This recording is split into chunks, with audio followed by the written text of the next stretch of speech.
Om Deddy botak alias Om Deddy Kobuzer. Lu sama aja kayak Baim Ong, apa-apa dibikin konten. Weh, mikir. Ini orang nih bikin rame nih, emang bener nih. Yang bikin rame, kapan balik Jakarta sini, ributnya sama gue di Jakarta gitu loh. Brengsek emang nih orang. Udah banyak orang dizolimin sama dia. Udah cukup, ngerti? Udah banyak orang yang dizolimin sama si Jengger. Semua setiap ada masalah ikut, udah cukup. Semua diadu domba, lu bukan siapa-siapa, lu gak punya skill apa-apa. Ya, gak ada kelas-kelasan, bukan masalah papan atas, papan selenger, gak ada. Tapi ini orang sudah kurang ajar kalau macam-macam lagi. Gua sikat lu macam-macam lu Jengger. Ingat itu, ya.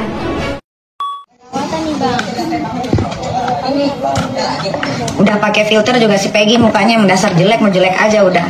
Tuh endorse tuh klinik. Siapa tahu mau endorse si Peggy. Setiawan gak tahu diri, gak tahu adab, gak tahu terima kasih. Gara-gara gue bilang si Peggy mukanya kayak kodok, terus ditimbulin foto zaman dulu. Foto itu ada di Facebook Cinta, ada di Facebook. Gua itu nggak pernah ngapus foto zaman dulu gua. Ada di Facebook gua, dari gua belum jadi artis sampai gua jadi artis. Itu adalah proses perubahan muka gua, bagus kan?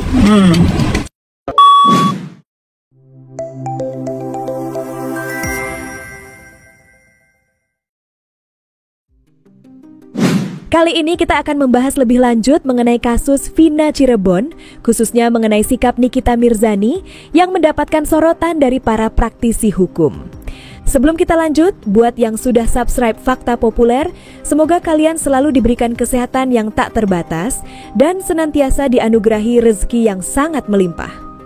Setelah menjalani masa tahanan selama 49 hari akibat salah tangkap, Peggy Setiawan kini telah bebas dari status tersangka dalam kasus Vina Cirebon. Namun, Peggy Setiawan mendapatkan kritik tajam dari Nikita Mirzani. Nikita menyoroti sikap dan kesadaran Peggy Setiawan yang telah dibantu oleh Deddy Mulyadi untuk terlepas dari status tersangka. Tanggapan dari kuasa hukum Peggy Setiawan, Tony, menyatakan bahwa meskipun Peggy dan keluarganya sangat menghargai bantuan yang diberikan oleh banyak pihak, termasuk Deddy Mulyadi, mereka tidak mengetahui secara rinci bantuan apa saja yang telah diberikan oleh mantan Bupati Purwakarta tersebut. Selain itu, praktisi hukum Herwanto Nurmansyah memberikan pandangannya mengenai kritik Nikita Mirzani terhadap Peggy Setiawan. Herwanto berpendapat bahwa meskipun kritik tersebut mungkin terdengar kasar, setiap orang memiliki hak untuk menyampaikan pendapat. Ia menambahkan bahwa kritik tidak selalu harus dianggap negatif dan penting bagi Peggy Setiawan untuk memanfaatkan setiap kesempatan dengan persiapan yang matang. Kuasa hukumnya Peggy 70 orang. Nah sementara yang bela Peggy ini kuasa hukumnya nggak punya adab, itu keliru. Kami ini bela Peggy, justru kami punya adab, makanya terpanggil sebagai anak bangsa Indonesia, sesama anak bangsa Indonesia. Kami bela Peggy dengan cuma-cuma, tanpa ada bayaran Rp1 pun juga. Kami korbankan semuanya, tinggalkan anak istri, tinggalkan keluarga, datang ke Bandung. Selama 1 bulan kami proses ini kasus sampai sidang selesai, dan oleh anugerah daripada Tuhan, anugerah daripada Allah, Peggy bisa bebas. Ya kalau sebetulnya saya tidak terlalu mau menanggapi ya soal Nikita Mirzani ini, tapi sebaiknya lebih santun lah, terhormat, karena dia kan seorang public figure. Seorang public figure itu ditonton loh seluruh Indonesia ini. Jadi berikan contoh yang baik, edukasi yang baik terhadap anak bangsa ini.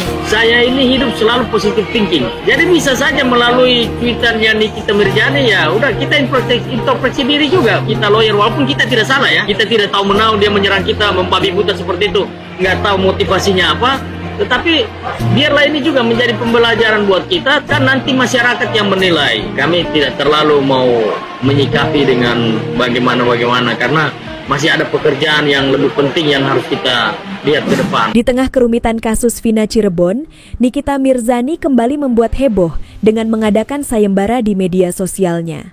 Ia menawarkan hadiah sebesar Rp500 juta bagi siapa saja yang dapat menemukan aib Peggy Setiawan setelah bebas dari status tersangka. Nikita berjanji untuk memberikan uang tersebut kepada siapapun yang dapat mengungkapkan keberadaan aib tersebut tanpa mempedulikan latar belakang orang yang menemukannya. Bismillahirrahmanirrahim. Saya akan coba tanggapi video Nikita Mirzani ya. Katanya saya susah menghadapi orang miskin, sudah nggak punya isi otak, nggak punya isi rekening. Kalau kamu punya isi otak bangke ya, Nikita Mirzani lontek ya, kan kamu tidak pansos ya sama tukang bangunan ya. Tukang bangunan lebih punya akhlak moral daripada otak kamu ya. Itu pertama. Kedua, kayaknya kamu ya, kami tidak perlu mengemis. Kami makan udah cukup ya. Apa yang kamu makan itu yang kami makan ya. Kamu makan daging setiap hari, kami makan daging setiap hari ya. Kami uang halal loh ya, daripada uang hasil melacur. Siapa yang sudi ya? Kami nggak butuh. Dan kami netizen di sini, apalagi kami orang politik, kami tidak pernah melihat pangkat orang. Kamu mau kaya, kamu mau pangkat kamu tinggi, itu bukan masalah. Saya punya prinsip dalam hidup saya. Berdiri sama tinggi, duduk sama rendah. Itu yang ada dalam diri saya. Saya tidak pernah lihat pangkat orang saya. Ya. Dan saya tidak pernah memandang harta orang. Ya. Apalagi harta hasil melacur buat apa? Ya. Kami rakyat Indonesia, netizen Indonesia, walaupun kami miskin, halal kami dapat makanan untuk menafkahi anak kami. Ya, bagaimana dengan kamu? Ini negara bukan warisan otak bapak kamu, ya. Jadi jangan semena-mena di negara ini. Ya, dan kami tidak pernah numpang makan sama kamu. Lagi pula Nikita Mirzani, kamu kaya ya. Kami tidak akan ngemis sama kamu. Kami juga mikir-mikir ya. Kami nggak mau ya makan uang haram. Kami nggak butuh uang haram kami. Ya, kami sehat. Kami bisa kerja. Kami dapat uang hasil keringat kami sendiri walaupun 1000 perak. Daripada kamu dapat uang 1 sekarung. Kalau itu hasil ngangkang buat apa? Ya, itu cukup akan mengantar kamu ke neraka. Ya, kalau kamu merasa diri kamu intelek, kamu merasa diri kamu mampu, kamu merasa diri kamu cerdas, kamu tidak akan numpang pansos ya sama buruh bangunan ya. Jadi alangkah menyedihkan kelakuan kamu Nikita Mirzani. Setiap orang yang jadi viral selalu disenggol-senggol ya. Saya nggak tahu anak ini kapan dia makan hasil yang halal, yang dinikmati, biar otaknya itu rada jernih ya. Kami akan mengikuti gaya lawan kami. Lawan kami baik, kami lebih sopan. Lawan kami kurang ajar, kamu kasih 1, saya kasih kamu 3. Itu prinsip. Mending kamu kasih contoh yang baik buat anak-anak kamu, biar anak-anak kamu ada masa depannya. Kasihan kan? Ya, kamu punya anak 3 loh. Kasihan anak kamu. Ya. Seorang ibu adalah cermin buat anak-anaknya. Ya.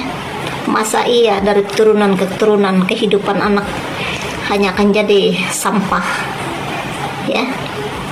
Harus ada membenahi diri. Kalau sekarang kita tidak lebih baik, kita berharap anak kita besok lusa lebih baik ya. Itu keinginan seorang ibu ya. Setiap ada yang ini yang viral selalu aja disenggol, selalu disenggol ya. Tenar hasil caci maki orang ya. Apa yang kamu tuh bukan orang gak punya hati Nikita Mirzani ya. Kami bukan gak tahu kamu sakit hati kalau kamu dicaci maki orang ya, tapi kamu harus balik ke belakang ya. Soal sopan santun, dihargai atau tidak sama orang itu tergantung otak kamu. Kalau kamu sudah menanam kebaikan, tidak mungkin orang mencaci maki kamu. Dia bukan orang gila ya. Jangan pernah kamu menyakiti rakyat, apalagi kami orang miskin. Kami orang miskin ibarat satu tubuh Nikita Mirzani. Kalau satu ya sakit, maka sakit semuanya ya. Kami dibangun oleh Pancasila, kami dipersatukan oleh bahasa ya.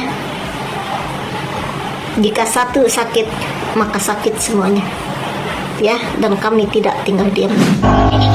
Bagaimana kau merasa? Sebenarnya gue nggak pernah sih mau ikut-ikutan persoalan Kak Nikita Mirzani sama siapapun gitu. Menurut gue ya udah itu pendapatnya dia, itu opininya dia, dan gue menghargai dia selama ini gitu. Tapi yang barusan lewat di FYP gue yang dia memperagakan pengacaranya si Peggy ya, gue kayak bener-bener hilang respect gitu. Kenapa sih harus face shaming kayak gitu, yang menurut gue nggak perlu dilakukan seorang public figure yang dimana harusnya dia itu menjadi contoh atau panutan orang. Memang benar etikanya si Peggy itu begitu keluar dari penjara, dia itu harus langsung menemui Kang Deddy, yang dimana Kang Deddy itu mengambil andil paling besar untuk supaya dia itu bebas gitu ya. Tapi kan menurut gue gini loh, si Peggy itu kan baru keluar dari penjara, otomatis kan banyak banget masyarakat tuh yang mau tahu opini dia, banyak banget masyarakat tuh yang mau tahu ceritanya dia gitu. Jadi wajar aja kalau dia itu sibuk dipanggil sana sini untuk konfirmasi lebih lanjut, lebih detail lagi gitu. Dan yang kita tahu si Kang Deddy pun bukan orang sembarangan, dia pun bukan orang yang pengangguran yang kapan aja bisa ditemuin gitu. Jadi menurut gue di sini hanya bentrok waktu antara Peggy sama si Kang Deddy yang mungkin belum ketemu waktunya untuk bertemu. Jadi bukan berarti si Peggy-nya yang nggak mau ketemu sama si Kang Deddy. Kalau menurut gue memang bentrok waktu antara si Kang Deddy sama si Peggy yang memang sama-sama lagi hektik, yang memang lagi sama-sama lagi sibuk gitu ya. Jadi menurut gue sih alangkah baiknya sebagai seorang public figure itu berkata itu bisa lebih disaring lagi, dengan perilaku juga bisa lebih disaring lagi, karena gimana pun banyak orang yang ngelihat dia. Gue sangat menyayangkan ada face shaming yang dilakukan oleh seorang public figure, oleh seorang artis yang dikenal sama semua masyarakat Indonesia. Kalian sadar nggak ada yang kembali ke setelan awal, yang sekarang lagi koar-koar ribut mengenai Peggy ya kan? Koar-koar dia guys, sampai menghina-hina profesi tukang bangunan, si orang miskin, orang apalah, nggak pantas jadi artis. Pokoknya dia menghina sehina-hinanya. Aku nggak tahu nih masalah dia ini sama Peggy apa gitu ya. Kok tiba-tiba dia sampai seperti itu bencinya sama laki-laki ini. Padahal sebelum-sebelumnya waktu dia jalan sama Pak Ajudan itu, dia tuh berubah kayak bunglon gitu loh. Lagi dekat pohon warnanya hijau, lagi dekat laut warnanya biru, lagi dekat tai warnanya kuning gitu kan. Nah sekarang putus dari Pak Ajudan itu, dia kembali dah tuh koar-koar ya kan. Kemarin-kemarin kalian aja tuh yang percaya dia itu berubah, kalian puji-puji jadi wanita yang lebih cantik. Ya iyalah, orang kerjaannya salon melulu apa nggak makin cantik. Tapi kalian lihat, di luar ini bisa kita permak sana sini ya, tapi di dalam ini kalau memang karakternya begitu nggak akan bisa dirubah. Percayalah, makanya dia itu sekarang kembali ke setelan awal gitu. Sekarang kalian tahu dia menjanjikan 500 juta untuk yang bisa memberitahukan persembunyian seseorang. 500 juta ya kan. Nah, kalian percaya juga 500 juta bakal dia kasih. Kemarin 100 juta aja sama Bunda Korla ditagih habis sama dia kan. Apa kabar tuh 100 juta? Kok mah gak percaya sama dia, sumpah.